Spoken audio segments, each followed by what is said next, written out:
For decades, one smell instantly reminded Americans of family dinners, road trips, and Sunday meals.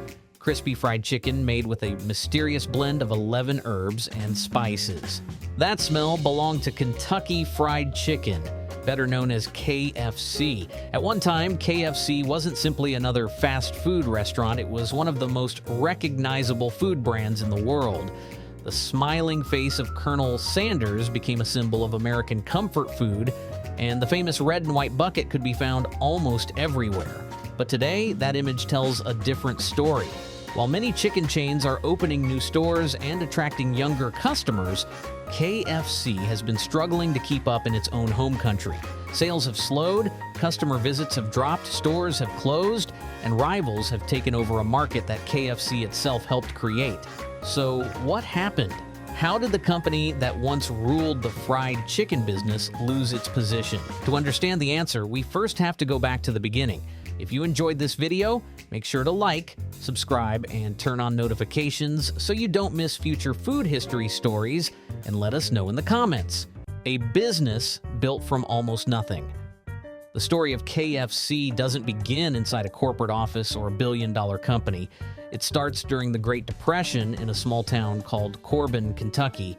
In 1930, Harlan Sanders operated a service station along a busy highway. Travelers often stopped there to refuel their cars.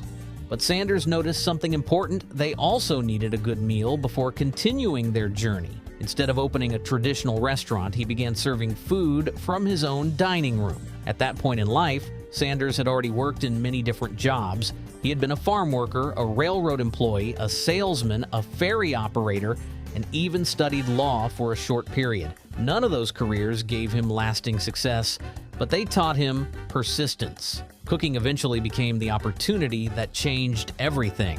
His fried chicken quickly earned a reputation among travelers passing through Kentucky. People weren't visiting just for gasoline anymore. They were coming specifically for the food. As demand increased, Sanders expanded the restaurant and focused on making one dish better than anyone else. The secret that changed fast food. Traditional fried chicken took a long time to prepare. That wasn't practical for customers who wanted a quick meal while traveling. Instead of accepting slow service, Sanders experimented with pressure cooking.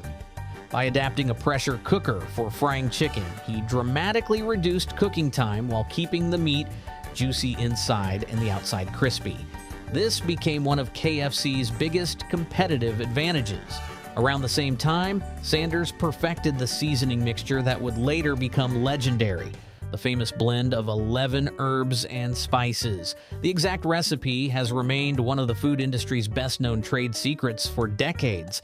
Whether the mystery itself helped the marketing is still debated, but customers believed there was nothing else that tasted quite like it. Soon word spread far beyond Kentucky, becoming the Colonel Sanders' growing popularity eventually caught the attention of Kentucky's state government. In recognition of his contribution to local business and tourism, he received the honorary title of Kentucky Colonel. It wasn't a military rank, but it became the identity that defined his life. Harlan Sanders fully embraced the title. He dressed in a white suit, wore a black string tie, kept his distinctive goatee, and transformed himself into a walking advertisement for his own restaurant. Long before social media influencers existed, Colonel Sanders understood something many business owners didn't. People remember personalities just as much as products. His appearance made the brand instantly recognizable wherever he went. From one restaurant to hundreds, as more people discovered his chicken, Sanders realized that opening company-owned restaurants everywhere would take too much money. Instead, he chose a different strategy. He would license his recipe to other restaurant owners. In 1952, the first official KFC franchise opened in Utah, proving that the concept could work far beyond Kentucky. Restaurant owners paid a royalty for every chicken sold while following Sanders' cooking method and seasoning recipe. The idea spread rapidly. Soon, Kentucky Fried Chicken restaurants began appearing across America. The famous family-sized bucket soon followed, making it easier for customers to bring meals home instead of eating only inside restaurants. It became one of the most successful branding ideas in fast food history. Selling the company's success also created new challenges. Managing hundreds of growing franchise locations became overwhelming for Sanders, especially as he grew older. By the early 1960s, it became clear that expanding nationwide would require experienced investors with greater financial resources. In 1964, Sanders sold the company for approximately $2 million. Although he remained the public face of KFC, ownership was now in corporate hands. Still, Sanders continued promoting the brand around the world, appearing in advertisements, visiting restaurants, and helping maintain KFC's image for years after the sale, a global fast food giant. Over the following decades, KFC passed through several different corporate owners before eventually becoming part of Yum! Brands, the company that also owns Pizza Hut and Taco Bell. New restaurants appeared across North America, Europe, Asia, Africa, and the Middle East. By the early 21st century, KFC had become one of the largest restaurant chains on earth, serving millions of customers every single day. For many families, eating from the famous bucket became a tradition during holidays, celebrations, sporting events, and weekend dinners. The Colonel had built something much bigger than a restaurant. He had built a global brand. But success can sometimes create overconfidence. While KFC continued relying on its legendary reputation, competitors quietly studied what made the brand successful and then found ways to improve on it. By the late 2000s, the fried chicken industry looked very different from the one KFC had once dominated, and that's where the real problems began. How KFC lost its lead. For years, KFC had one advantage that seemed impossible to beat: its reputation. Customers trusted the brand, recognized the Colonel's face instantly, and associated KFC with quality fried chicken. But in business, reputation alone isn't enough. Customer expectations evolve, and companies that fail to adapt often get left behind. Unfortunately for KFC, that's exactly what happened. The competition got better. For decades, KFC had very few serious rivals in the fried chicken business, but during the last 15 years, a new generation of competitors entered the market with a completely different approach. Chains like Chick-fil-A, Popeyes, Raising Cane's, Wingstop, Bojangles, and Zaxby's didn't try to copy KFC exactly. Instead, each focused on doing one thing extremely well. Some emphasized faster service. Others focused on premium chicken sandwiches, fresh ingredients, or simple menus that customers could understand immediately. Meanwhile, KFC continued changing its menu, adding limited-time products and removing others so frequently that many customers no longer knew what the brand actually specialized in. Instead of feeling focused, the menu started feeling crowded and inconsistent. The chicken sandwich, war one of KFC's biggest missed opportunities, arrived in 2019. That year, Popeyes introduced its now famous chicken sandwich, the comeback attempt. By 2025, KFC's leadership could no longer ignore what was happening. Sales were under pressure, customer traffic had been falling for multiple quarters, and competitors were dominating conversations about fried chicken. The company faced a difficult reality. Millions of Americans still recognized the KFC brand, but far fewer were actively choosing to eat there.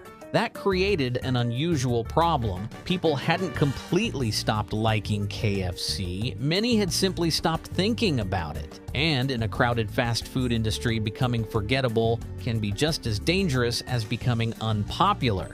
The Kentucky Fried Comeback. To address this challenge, KFC launched a major marketing initiative designed to remind customers why the brand mattered in the first place. The campaign became known as the Kentucky Fried Comeback. Instead of pretending everything was perfect, the company chose a different approach. The message was simple. KFC understood that it had lost ground and wanted customers to give it another chance. This strategy stood out because most corporations rarely admit weakness publicly. KFC's marketing team believed honesty could help reconnect the brand with consumers who had gradually drifted away. Whether customers would respond positively remained uncertain, but the company was clearly trying something different. Why the Colonel stopped smiling. For decades, the Colonel had appeared cheerful and welcoming in logos, advertisements, and restaurant signs. Then something changed. In promotional materials, the familiar smile was replaced with a much more serious expression. The symbolism was obvious. The company wanted to communicate that it wasn't satisfied with its current position and understood customer frustrations. It was a visual way of saying, we're aware of the problem and we're trying to fix it. The redesign generated attention online and helped people start talking about KFC again. Whether it changed buying behavior was another question entirely. New leadership, new direction. Rather than chasing every food trend, leadership signaled a desire to refocus attention on what originally made KFC famous: fried chicken. That sounds simple, but many successful turnarounds begin by returning to the basics. Customers don't necessarily need dozens of new menu items. Sometimes they just want the original product to be consistently good. Value deals, return one criticism. KFC heard repeatedly involved pricing. Many customers felt that meals had become too expensive compared to competitors. In response, the company expanded promotions and value-focused offerings. Discounted meal bundles, digital promotions, and limited-time deals were introduced to encourage former customers to visit again. As living costs rise, consumers pay closer attention to value than ever before. Even loyal customers become more selective when every dollar matters. Can marketing alone save KFC? Here's the challenge. The good news for KFC is that the brand still possesses something many struggling companies would love to have: a powerful identity that people remember. The bad news is that remembering a brand and choosing a brand are two very different things. And for the first time in decades, Colonel Sanders is no longer the undisputed king. If you enjoyed this video, make sure to like, subscribe, and turn on notifications so you don't miss future food history stories, and let us know in the comments.